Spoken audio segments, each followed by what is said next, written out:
ओम साई राम। श्री साई सच्चरित्र अध्याय 32 अंश 1 प्रस्तावना।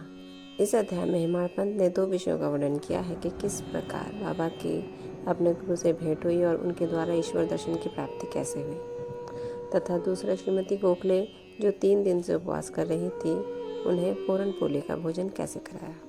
प्रस्तावना।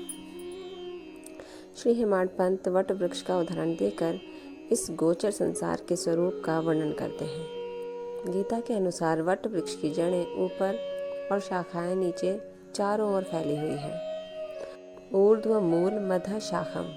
गीता 15वां अध्याय श्लोक 1। इस वृक्ष के गुण पोषक और अंकुर इंद्रियों के भोग्य पदार्थ हैं। जड़ें जिनका कारणीभूत कर्म है वे सृष्टि के मानवों की ओर फैली हुई हैं। इस वृक्ष की रचना बड़ी ही विचित्र है।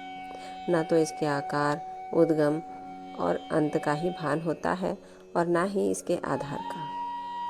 इस कठोर जड़ वाले संसार रूपी वृक्ष को नष्ट करने के हेतु किसी बाह्य मार्ग का अवलंबन करना अत्यंत आवश्यक है, ताकि इस अपार संसार में आवागमन से मुक्ति प्राप्त हो। इस पथ पर अग्रसर होने के लिए किसी योग्य दिग्दर्शक गुरु की नितांत आवश्यकता है।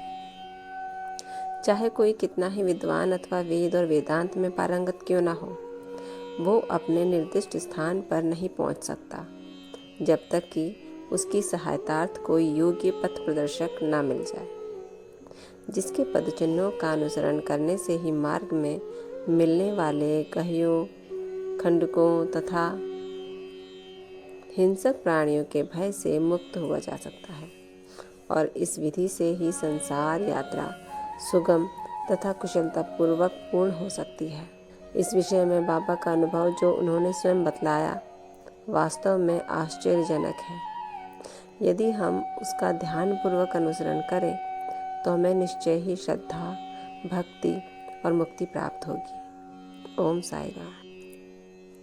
अर्थात बाबा का कहना केवल यही था कि हमें अपने इस जीवन को समझने और उसे सत्य मार्ग पर लाने के लिए एक सद्गुरु की आवश्यकता अवश्य ही होती है, जो हमें सही मार्गदर्शन देता है और हमारे जीवन और मृत्यु के चक्र से हमें छुटकारा देता है। इसी के साथ ये अंश यहीं समाप्त होता है। कल अगला अंश 2 में अन्वेषण अध्ययन होगा। तब तक ओम साई राम। बाबा आप सब पर कृपा रखें, आपको आशीर्वाद दें और कष्टों से दूर रखें। ओम साई राम।